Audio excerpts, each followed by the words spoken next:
श्री राम जी ने सब लोगों की ओर देखा और उन्हें चित्र में लिखे हुए से देखकर फिर कृपाधाम श्री राम जी ने सीता जी की ओर देखा और उन्हें विशेष व्याकुल जाना।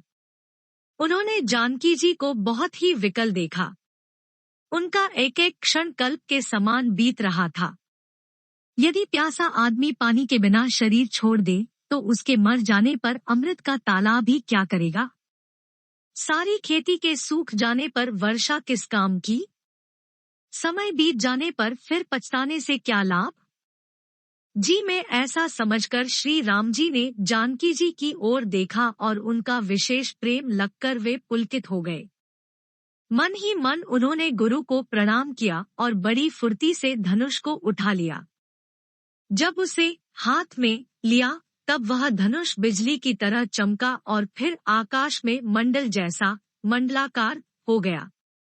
लेते, चढ़ाते और जोर से खींचते हुए किसी ने नहीं लखा, अर्थात ये तीनों काम इतनी फुर्ती से हुए कि धनुष को कब उठाया, कब चढ़ाया और कब खींचा, इसका किसी को पता नहीं लगा। सबने श्री राम जी को धनुष खींचे खड़े देखा। उसी क्षण श्री राम जी ने धनुष को बीच से तोड़ डाला।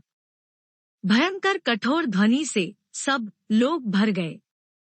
घोर कठोर शब्द से सब लोग भर गए। सूर्य के घोड़े मार्ग छोड़कर चलने लगे।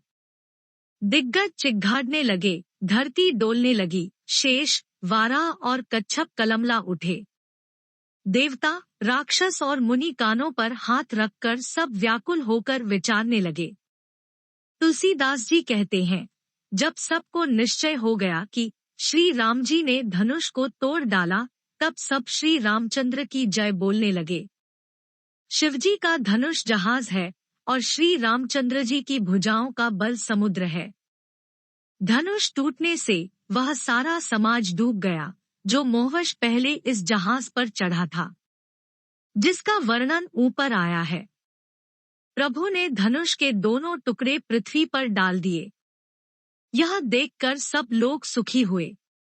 विश्वामित्र रूपी पवित्र समुद्र में, जिसमें प्रेम रूपी सुंदर अथाह जल भरा है, राम रूपी पूर्णचंद्र को देखकर पुलकावली रूपी भारी लहरें बढ़ने लगी।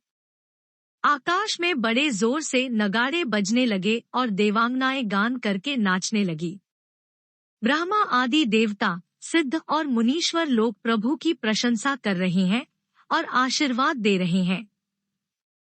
वे रंग बिरंगे फूल और मालाएं बरसा रहे हैं। किन्नर लोग रसीले गीत गा रहे हैं। सारे ब्रह्मांड में जय जयकार की ध्वनि छा गई, जिसमें धनुष टूटने की ध्वनि जान ही नहीं पड़ती। जहाँ तहाँ स्त्री पुरुष प्रसन्न होकर कह रहे हैं कि श्री रामचंद्र जी ने शिवजी के भारी धनुष को तोड़ डाला।